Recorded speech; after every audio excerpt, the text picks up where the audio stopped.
네, 하나님의 말씀은 창세기 24장 54절에서 58절입니다.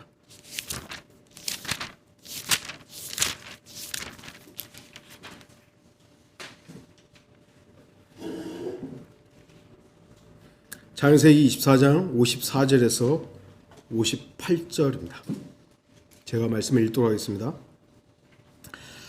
아브라함의 종이 그들의 말을 듣고 나서 땅에 엎드려 주께 경배하더라. 그 종이 은 장신구들과 금 장신구들과 의복을 꺼내서 리브카에게 주고 그녀의 오라비와 어미에게도 귀한 것들을 주니라.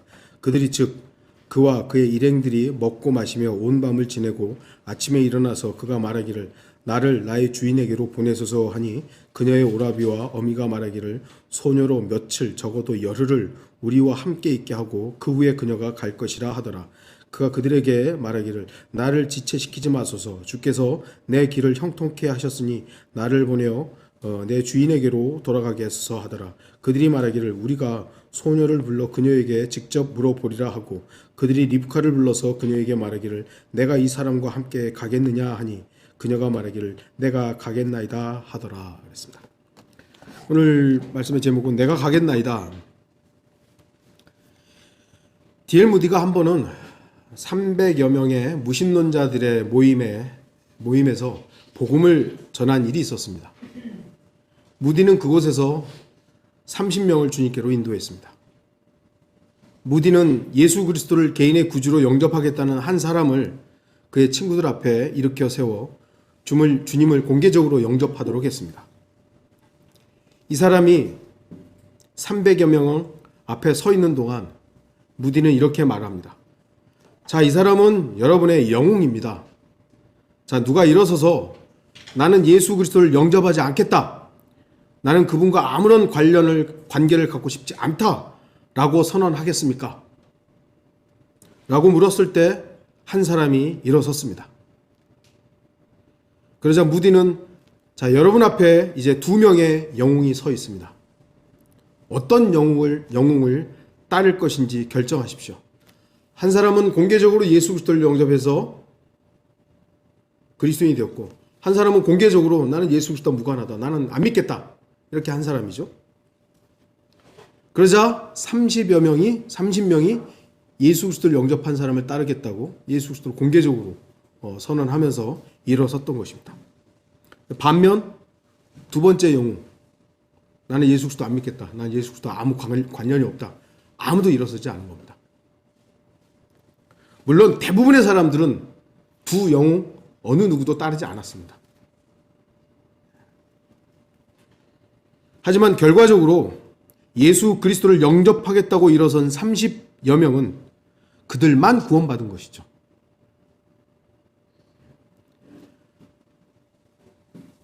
그리고 나머지는 구원 못 받은 거예요. 아주 소중한 기회를 날려버린 것이죠. 구원을 결정하는 영적 전쟁은 의지의 결정, 선택에 달려 있습니다. 어떤 것을 선택할 것인가. 우리 그래서 예전에 전도지도 만들어서 선택이잖아요. 선택입니다. 원하는 사람은 얻게 되지만 원하지 않으면 얻지 못합니다. 물론 의지의 결정이란 지적 동의만을 말하는 건 아닙니다. 마음으로 믿는 것을 말하는 것이죠. 마음으로 믿는 이 영역은요, 과학, 철학, 교육, 심지어 신학도 알지 못하는 겁니다. 성경만이 그렇게 말씀하는 거예요.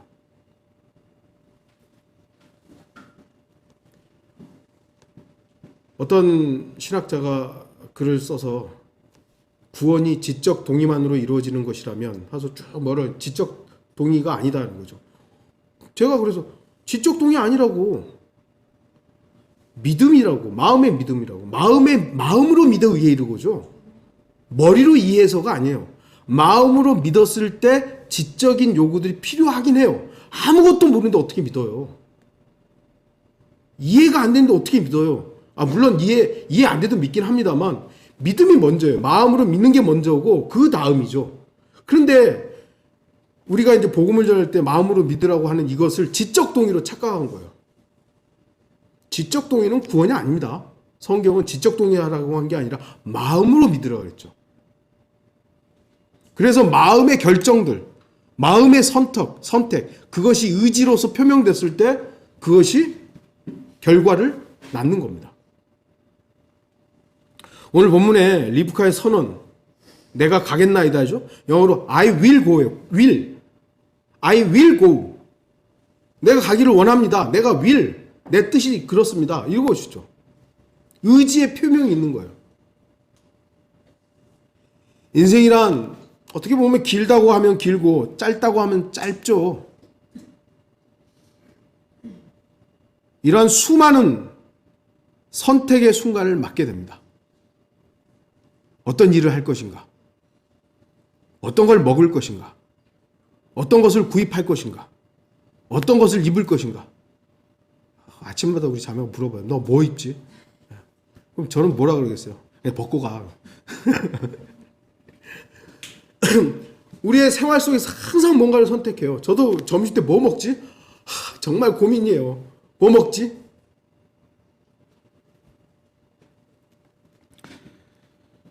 그 모든 선택의 주체는 자신입니다. 자신의 결정은 결과에 분명한 영향을 미칩니다.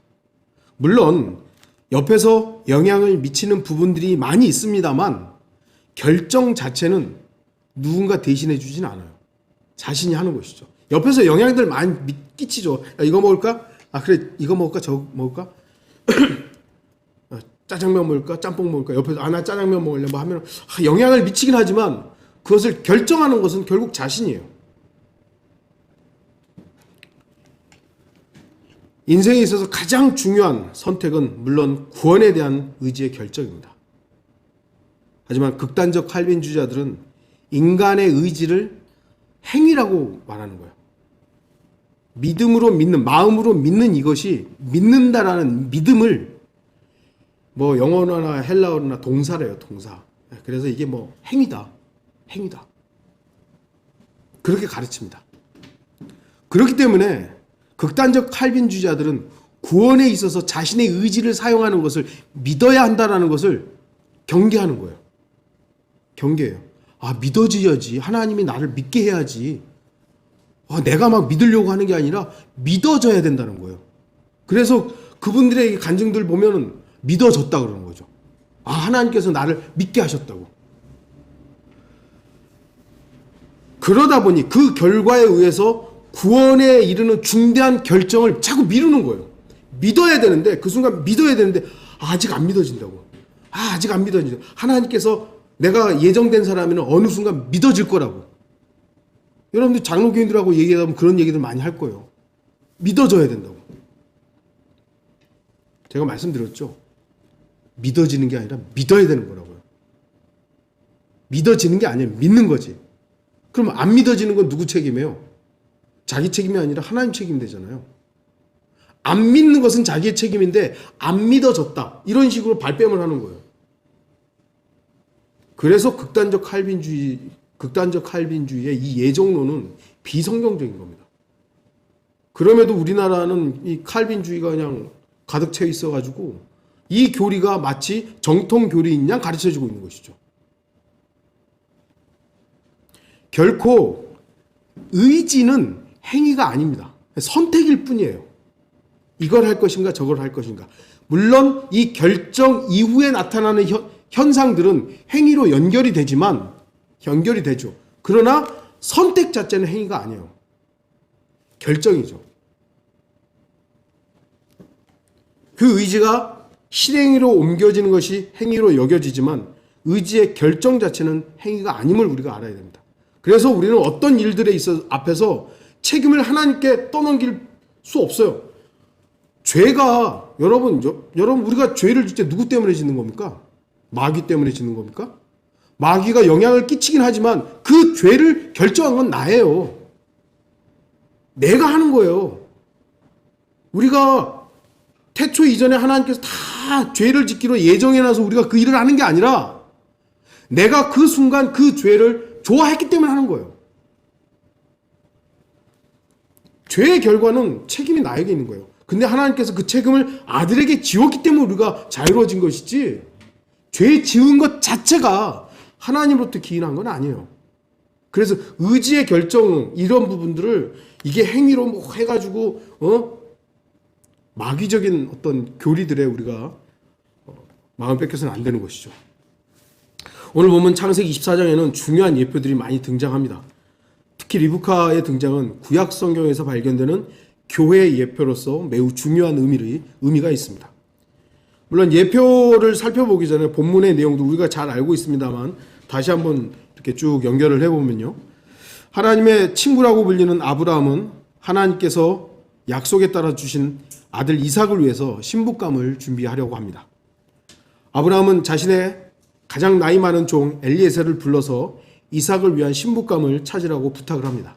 이게 창세기 24장 1절에 4절에 나오는 내용이죠. 우리가 주목할 부분은 아브라함은 카나안의 딸들에게서 아내를 얻지 말라고 얘기하는 것이죠. 카나안에 있는 딸들에게서 아내를 얻지 말아라. 오늘날 종교인들이 통합을 좋아하고 에큐메니카를 좋아하는 것과는 다르게 아브라함은 철저하게 성별을 원했습니다. 가까이 있는 누구나 아무나 예쁘장한 뭐 아니면 돈 많은 이런 것이 아니라 여기 지금 가까이 있는 이 카나안인들에게서 딸을 얻지 말고 가라 이것이죠. 성별해라 이것입니다.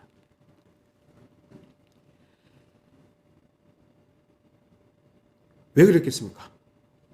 물론 아브라함은 하나님의 약속을 알았던 것이고 카나안의 딸들이 어떠한 상태인지를 알았던 것이죠. 오늘날 기독교인들은 세상에 들어가서 세상을 변화시키려고 합니다. 그러나 조심하십시오. 세상은 바뀌지 않습니다. 왜냐하면 이 세상의 통치자가 사탄 마귀이기 때문입니다. 공중권세 통치자가 사탄이기 때문에 세상은 바뀌지 않습니다. 변하지 않아요. 제가 항상 말씀드리지만 세상은 좋아지는 것이 아니라 편리해질 뿐이에요. 편리함을 좋은 것이라, 선한 것이라고 착각하면 안 돼요. 예수 그리스도께서 다시 오시지 않는 한 세상은 전혀 변하지 않습니다. 이것이 성경이 말하는 세상에 대한 자세예요. 평가예요. 오히려 세상을 변화시키려고 세상에 들어간 기독교인들이 세속화되고 믿음을 저버리고 타협하고 타락하기만 했습니다. 물론 간혹 가다가 복음을 전하기 위해서 세상에 들어갔다. 이것은 복음으로 자기가 무장된 상태에서 어떻게 보면 복음의 쉴드, 방패를 딱 차고 세상에 들어간 것이지 아무것도 없이 무장하지 않은 상태로 세상에 들어간 게 아니잖아요. 그런 사람들은 복음을 전해서 세상 사람들에게 복음을 전해서 그들을 이끌어온 것이죠. 무디같이 말이죠. 무디는 아까 300여 명의 무신론자들 앞에 가가지고 복음을 전해서 30명의 그리스도인들을 영접한 사람들을 데리고 나온 거잖아요. 이런 경우들이 가끔 있었습니다만 대부분 보면 세상에 들어가서 세상을 변화시키려고 했던 사람은 자기가 변화돼 버린 거죠. 자기가 세속화돼 버린 거예요. 여전히 교회를 세우고 뭔가 선교단체를 하고 있는데 돈 밝히고 사람들 억압시키고 자기 말 안 들으면 다 잘라버리고, 이게 오늘날 기독교 단체들의 비리들이에요. 어떤 젊은 그리스도인은 이렇게 말합니다. 믿지 않는 사람과 결혼해서 그 사람을 주님께로 인도하면, 그리고 하나님을 잘 섬기면 아주 좋은 일 아닙니까? 예, 좋은 일이죠. 정말 그렇게 하는 경우도 간혹 있습니다. 안 믿는 사람과 결혼해서 그 사람이 구원받고 하나님을 잘 섬기는 경우들 간혹 있죠. 그러나 주의하십시오.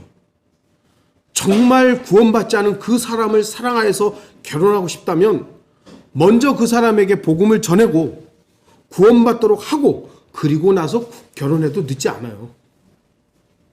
먼저 구원으로 초청을 해서 구원받고 나서 그리고 결혼해도 늦지 않아요. 결혼하고 나서 그 사람을 변화시키겠다? 주의하십시오. 믿음의 성장보다는 믿음의 파괴가 더 쉽습니다. 우리 경험했잖아요. 믿음으로 성장하는 거 쉽습니까? 믿음이 나락으로 떨어지는 거 훨씬 쉽습니다. 영적 부흥보다 영적으로 타락하고 영적으로 실족하는 것이 더 쉽습니다. 이것이 엄연한 사실입니다. 그렇기 때문에 그리스도인은 누구와 만나느냐, 누구와 시간을 보내느냐, 누구와 함께 하느냐 너무나 중요합니다. 물론 우리 일할 때 뭐 세상 사람들하고 일해야 되고 만나는 사람들 세상 사람들 구원 안 받은 사람들이죠. 우리 전혀 그렇게 하지 말라는 게 아니에요. 그러나 내가 주로 만나는 사람들, 내가 마음을 터놓고 얘기할 수 있는 사람들, 내 문제에 대해서 함께 공유할 수 있는 사람들 누구냐 이거예요. 누구냐. 성경은 이렇게 말하죠. 악한 사귐은 좋은 행실을 부패시키느니라. 어떤 사귐을 하느냐 그리스도인들은 주의해야 됩니다. 아브라함은 가나안의 딸들을 거절했습니다. 아브라함은 나이 많은 종에게 자신의 고향에서 그리고 아브라함의 친족 가운데서 신부를 찾으라고 부탁합니다. 우리가 이거 주의해야 돼요. 이것은 그 고향 땅이 더 거룩하고 그 친족들이 죄와 다 단절된 삶을 살았기 때문에 그런 건 아닙니다. 그들도 역시 어리석고 우상을 숭배했고 여전히 악함 속에 있었습니다. 그럼에도 그들은 하나님의 약속과 연관된 아브라함의 친족이었다는 것이죠. 하나님을 두려워할 수 있었다는 거예요.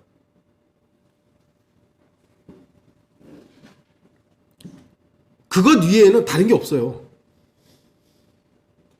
아브라함의 종이 가서 하나님의 일들을 설명하니까 그곳에 있는 사람들이 다 그걸 받아들이고 이해했잖아요. 그건 뭐냐면 하나님을 두려워할 수 있는 사람들이었다는 거예요. 그들이 죄와 무관하게 살았다는 게 아니에요. 아브라함이 살았던 메소포타미아 지방도 역시 죄악이 가득했던 곳입니다. 아브라함의 친족들도 육신적이기는 마찬가지였습니다. 대표적으로 롯이 그렇잖아요. 롯이 얼마나 육신적이었습니까? 그럼에도 아브라함은 자신의 가족과 친족들은 조금이라도 하나님을 두려워했다는 사실을 알았던 것이죠.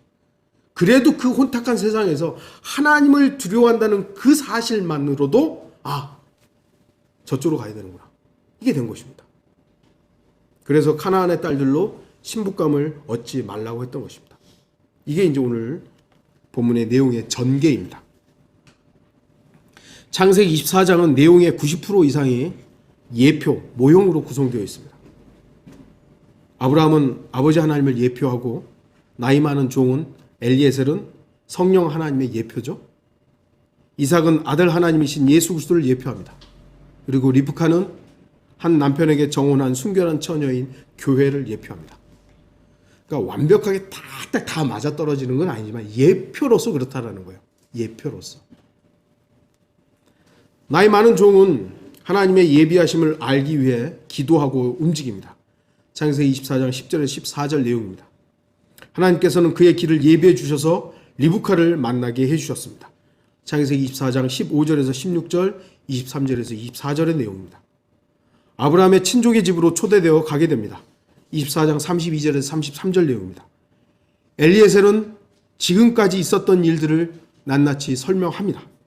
그리고 라반과 부두엘은 모든 일들이 하나님으로부터 진행되었음을 알고 리브카를 이삭의 아내로 보내기로 결정을 합니다. 이건 다 하나님이 예비하신 거구나. 좀 전에도 말씀드렸듯이 이들이 경건한 삶을 살았다, 죄와 무관하게 살았다, 이게 아니라 이들은 이 일들이 하나님으로부터 기일했다는 걸 이해할 만큼 하나님에 대해서 인지하고 있었다는 것이고 하나님을 그나마 그래도 다른 여타 사람들보다 두려워하는 삶을 살았다는 거예요.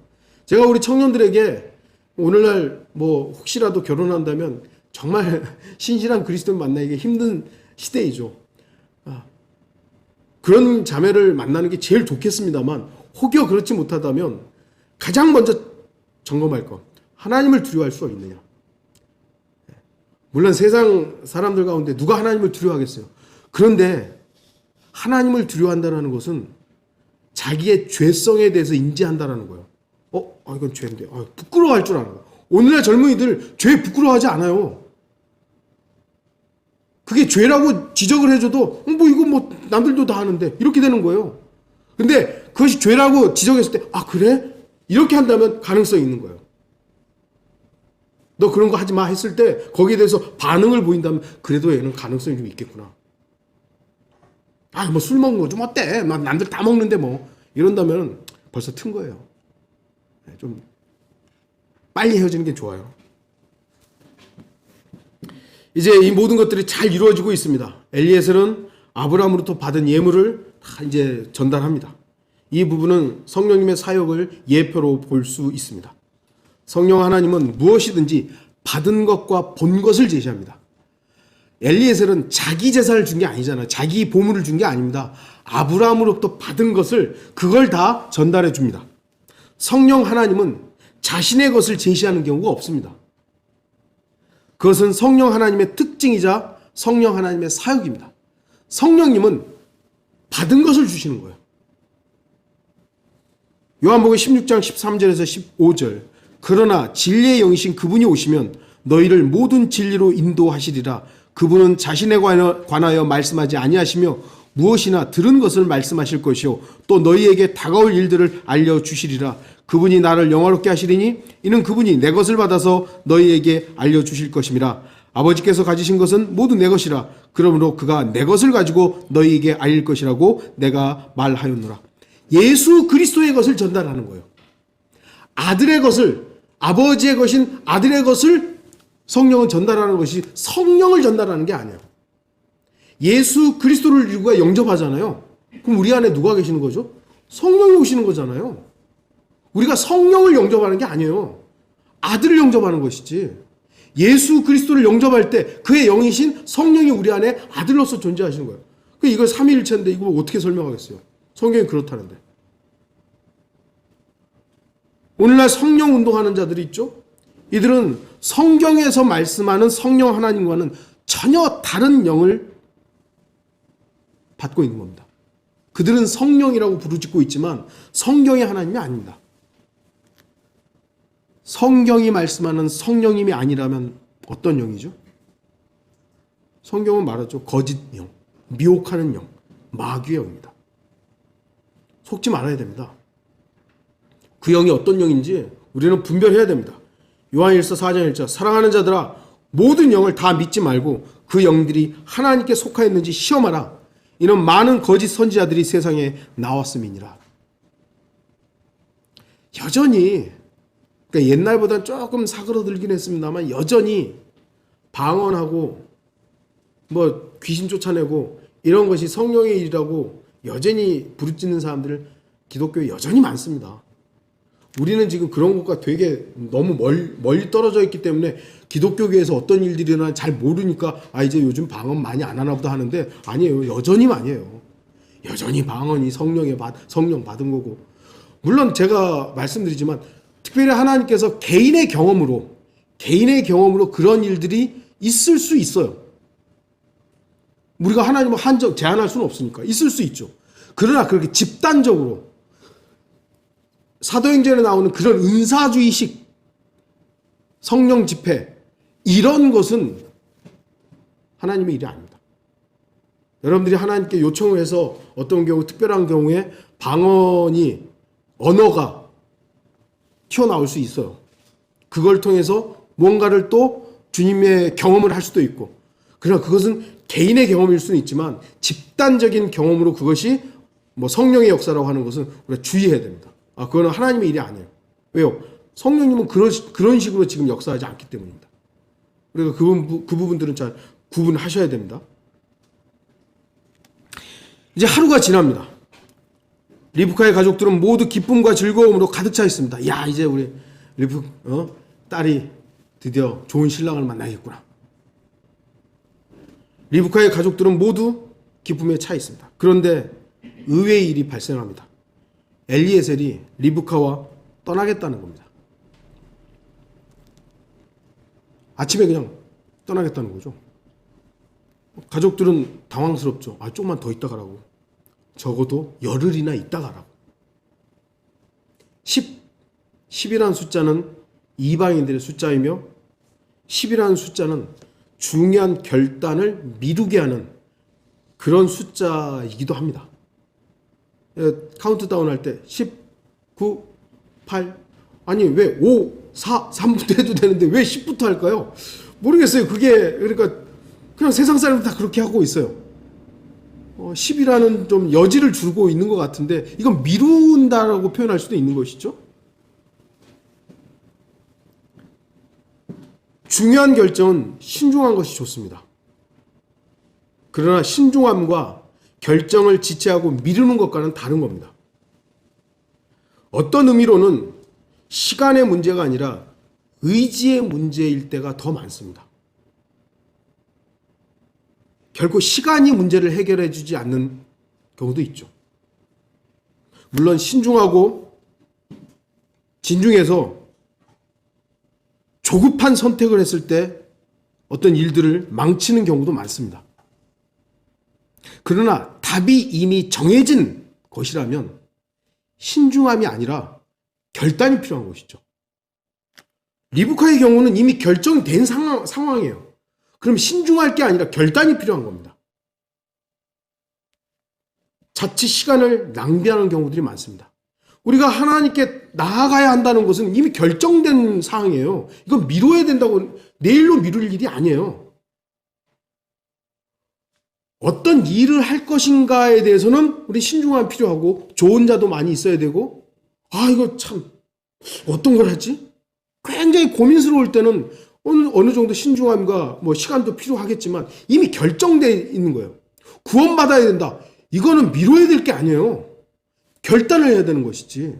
우리가 하나님 앞에 우리의 몸을 산 제물로 드려라. 이거는 미뤄야 될 게 아니에요. 신중함이 필요한 게 아니에요. 결단이 필요한 거지.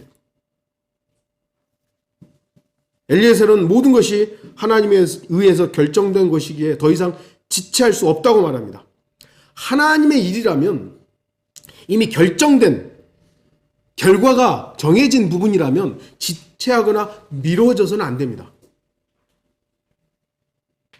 결단이 중요한 것이죠.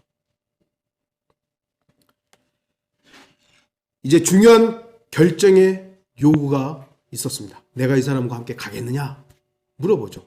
가족들이 물어본 거예요. 리브카에게. 네가 가겠느냐? 아브라함의 종은 리브카에게 일생일대 가장 중요한 제안을 합니다. 라반과 가족들은 아브라함의 종의 제안을 리브카에게 확인시켜주고 있는 것입니다. 운명은 성품에 의해 결정되고 성품은 결단에 의해 그리고 결단은 마음과 야망에 의해 결정된다는 말이 있습니다. 사람들은 운명 그러잖아요. 죄인에게 있어서 분명히 정해진 운명은 있습니다. 뭐죠? 죄의 싹은 사망이라. 죄인의 운명은 지옥이에요. 그러나 그 운명도 바뀔 수 있습니다. 중요한 마음의 결단으로 예수 그리스도를 개인의 구주로 영접하는 그 결단으로 그 운명이 바뀔 수 있어요. 얼마든지 바뀝니다.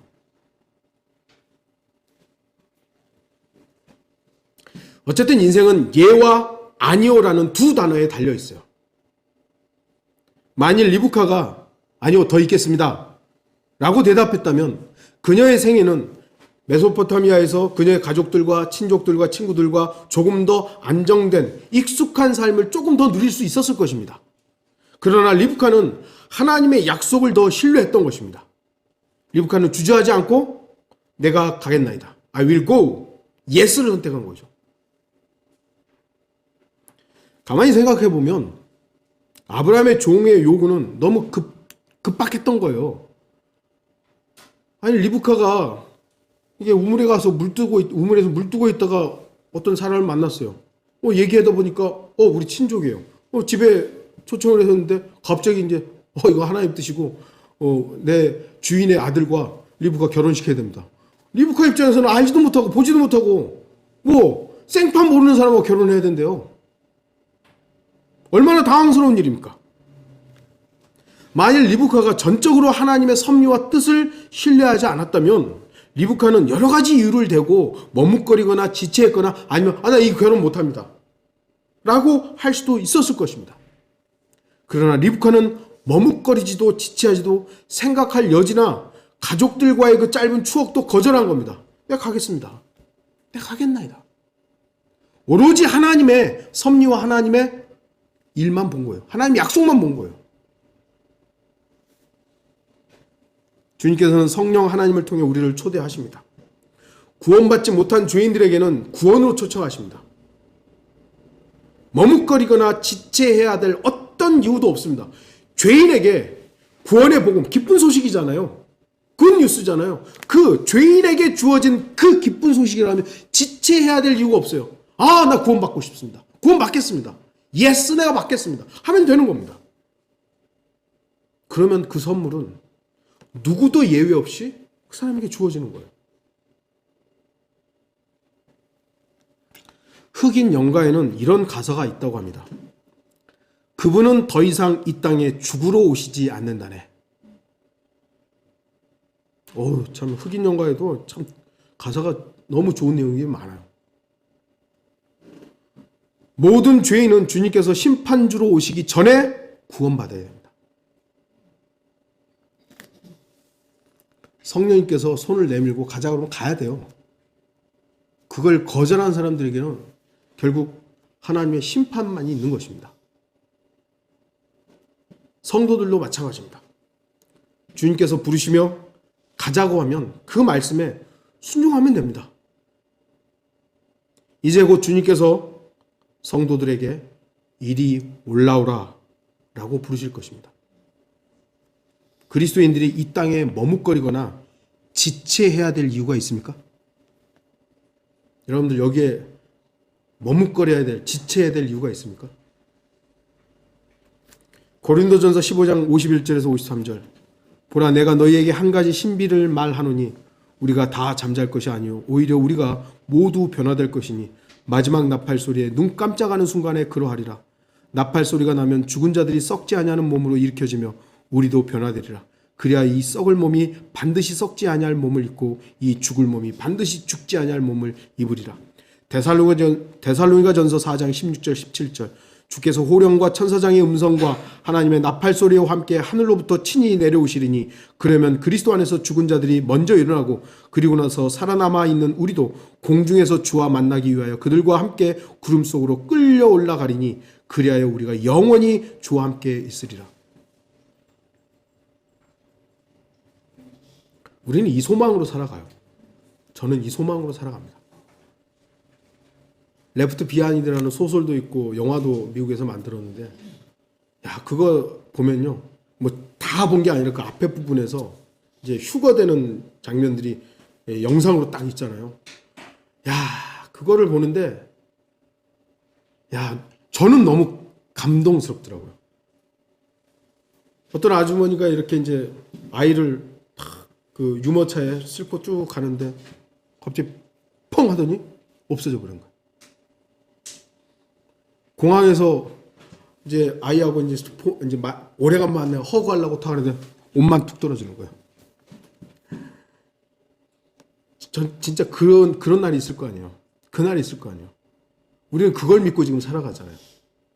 비록 우리가 혹여 주님께서 좀 우리의 기준으로 좀 늦으셔서 우리가 내 생애가 좀 끝나고 주님 만날지 모르지만 우리 청년들은 그 가능성이 더 많잖아요. 그날이 더 그 확률이 많잖아요. 여러분들이 한번 힘들고 어려울 때 성경은 서로 그러한 말로 위로하라 그랬거든요. 한번 그날을 상상해 보세요. 지금 이 땅에서의 고난과 어려움들이 뭔가. 여러분이 이 땅에 남아야 할 이유가 있나요? 구원 안 받으면 남아야 되죠. 근데 구원 받았다면 이 땅에 남아야 할 하등의 이유가 없습니다. 믿음 생활을 잘했든 못했든 그건 우리의 기준에 뭐 따라 다르겠지만 하나님의 기준은 하나님의 아들이냐 아니냐이지 하나님을 잘 섬겼느냐 안 섬겼느냐는 상급의 문제이지 구원의 문제가 아니기 때문에 우리가 이 땅에 남아야 할 하등의 이유가 없습니다. 그리스도인이 뭐 때문에 뒤를 돌아봐야 합니까? 주님께서 이리 올라오라 해서 올라가는 중에 뭐하러 뒤를 봐야 돼요? 로제 아내처럼 뭐하러 봅니까? 그리스도인은 이 땅에 어떤 아쉬움이나 그리움도 없어야 됩니다. 여러분들 있어요? 이 땅에 뭐 남겨진 것에 대해서? 물론 혹여 우리가 구원받지 못한 가족이나 있다면 그 마음은 좀 아프겠습니다만 그것 때문에 우리가 여기에 남아야 될 건 아니잖아요. 주님께서 가자고 하면 가면 돼요. 예, 가겠습니다. 가면 돼요. 라반과 부두엘은 그 순간 세상의 유형이며 마귀의 종들의 예표입니다. 그들은 신랑을 만나기 위해 떠나야 할 리브카를 지체하게 만들고 머뭇거리게 만들려고 했던 겁니다. 그 어떤 사람이든 한 죄인이 예수 그리스도를 만나는 것을 방해하고 지체하게 한다면 그는 마귀의 종입니다. 우리가 복음을 전하는데 복음을 전하는 그 일에 뭔가 방해를 했다면 마귀의 종인 거예요. 또한 그 어떤 사람이든 그가 거듭난 그리스도인이든 공부를 많이 한 그리스도인이든 이제 막 거듭난 그리스도인을 예수 그리스도의 진리의 지식으로 이끌지 못하도록 방해하고 막고 지체하게 한다면 그 역시 마귀의 종의 역할을 하는 것입니다. 이제 막 구원받은 그리스도인이 진리의 지식, 하나님의 말씀으로 이끌음을 받아야 되는데 그걸 방해하는 거예요. 그럼 그 사람은 지금 마귀의 일을 하고 있는 것이죠. 누가 되었든 무엇이 되었든 한 사람이 예수 그리스도를 만나는 일을 머뭇거리게 하고 방해한다면 그는 하나님의 반대편에 서 있는 겁니다. 엘리에셀은 어떻게든 이삭과 리브카를 속히 만나도록 하기 위해 지체하지 않았습니다. 성령 하나님께서는 신부인 성도들이 신랑이신 주 예수 그리스도와 정상적인 만남과 관계를 유지하도록 일하십니다. 이러한 정상적인 관계를 방해하는 것은 성령 하나님의 일이 아닙니다. 은사주의자들이 그 아무리 성령을 부르짖는다 해도 하나님의 말씀인 예수 그리스도를 배제하게 하면 성령 하나님은 그들과 함께 하실 수 없는 겁니다. 여러분들 은사주의자들을 가만히 보면요, 자기 경험이 성경보다 앞섭니다.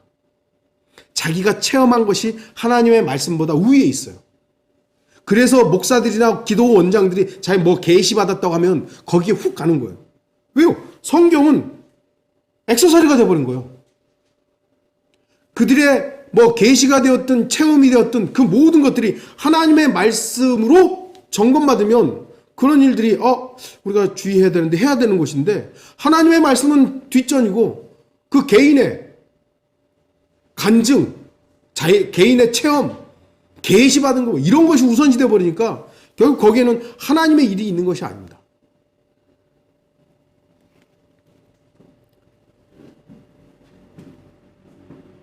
성령 하나님의 사역은 성도들이 예수 그리스도와 정상적인 관계를 맺도록 일하시는 것입니다. 하나님께서 세우신 목자들도 마찬가지입니다. 목자들은 어떻게 하든 성도들이 순결한 처녀로 신랑이신 주 예수 그리스도를 만나도록 해야 합니다.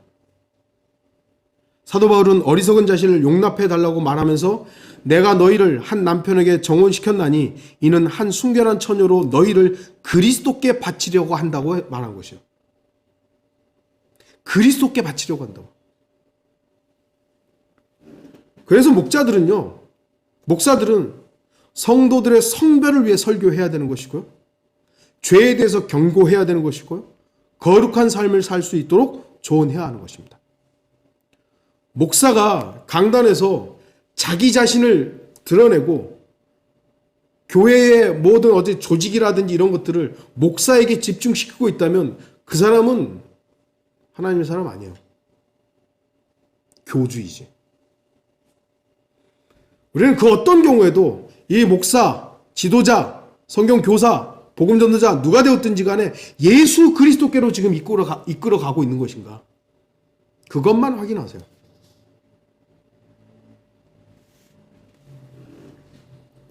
성령 하나님께서는 우리를 예수 그리스도께로 이끌어 가는 겁니다. 그렇지 않다면 만약에 막 성령님이 어쩌고 저쩌고 막 하는데 그 목사가 스타가 되고 있다. 그 목사가 뭐 지도자의 목자장에 위치해 있다. 그건 성령이 그 일을 하는 게 아닙니다. 마귀가 그 일을 하는 것이죠. 잘 구분해야 되는 것이죠. 이제 결론을 좀 맺겠습니다. 오늘 본문에서 엘리에셀은 신랑인 이삭에게 리브카를 만나도록 하기 위해 속히 움직입니다. 반면 라반과 그의 가족들은 리브카가 더 머물도록 하려고 합니다. 이제 결정권은 리브카에게 넘어왔습니다. 중대한 결정의 순간이 리브카에게 다가왔습니다. 그러나 우리가 알듯이 리브카는 전혀 머뭇거리거나 지체하지 않고 내가 가겠나이다 라고 대답합니다. 리브카가 왜 이렇게 결정을 그렇게 신속하게 할 수 있었는지에 대한 배경 설명은 없습니다. 성경은 그것에 대해서 언급하지 않습니다. 하지만 우리가 유추할 수 있는 것은 엘리에셀을 통해 역사하신 하나님의 섭리를 절대적으로 신뢰했기 때문에 가능했던 선택인 겁니다. 아까도 말씀드렸지만 리브카는 이삭 얼굴도 몰라요. 어떻게 보면 아브라함의 얼굴도 모를 거 아니에요. 딱 나타난 건 지금 엘리에셀. 성령의 예표인 엘리에셀의 일만 보고 있는 거예요. 우리는 지금 예수님 본 적도 없고 하나님 본 적도 없잖아요. 성령께서 영감으로 기록하신 이거밖에 없어요. 성령이 영감으로 기록하신. 우리는 이것을 신뢰하는 겁니다. 그래서 우리는 주님께서 와 그러면 가야 되는 거예요. 머뭇거려야 될 이유가 없어요. 우리 역시 성령 하나님을 통해 역사하시는 전능하신 하나님의 능력을 믿는다면 인생의 중대한 결정을 내려야 하는 순간순간마다 주님을 향해 결정하고 결단해야 하는 겁니다. 앞으로도 우리는 중요한 결단들이 있을 것이에요. 저에게도 어떤 결단들이 있을지 모르겠습니다만 우리 청년들에게는 더 그 중요한 결단들이 더 많을 겁니다. 그때 어떤 선택을 할 것인가? 어떤 결정을 할 것인가? 나의 이익을 위한 결단일 것인가? 아니면 하나님의 약속을 바라보는 결단일 것인가? 성령 하나님께서는 죄인들을 구원으로 부르십니다. 죄인이라면 머뭇거리지 말고 내가 구원 받겠습니다 라고 선택해야 합니다. 더 나아가 성령 하나님께서는 성도들을 하나님의 사역으로 부르십니다. 하나님의 부르심을 받은 성도들은 머뭇거리거나 지체하지 말고 내가 여기 있나이다 라고 응답해야 됩니다. 오늘도 하나님께서는 저와 여러분에게 중요한 결정을 요구하십니다. 주님께 헌신할 것인가? 아니면 헌신을 다음 날로 미룰 것인가? 죄와 육신적인 일들로부터 단절할 것인가? 아니면 여전히 죄와 육신적인 일들을 탐닉할 것인가? 주님과 함께 하기를 바랄 것인가? 아니면 세상과 함께 유흥을 즐기기를 원할 것인가? 말씀과 기도에 전념할 것인가? 아니면 여전히 세상 재미에 빠져 있을 것인가? 결정해야 되는 거예요. 그 순간순간 우리는 결정해야 되는 거예요.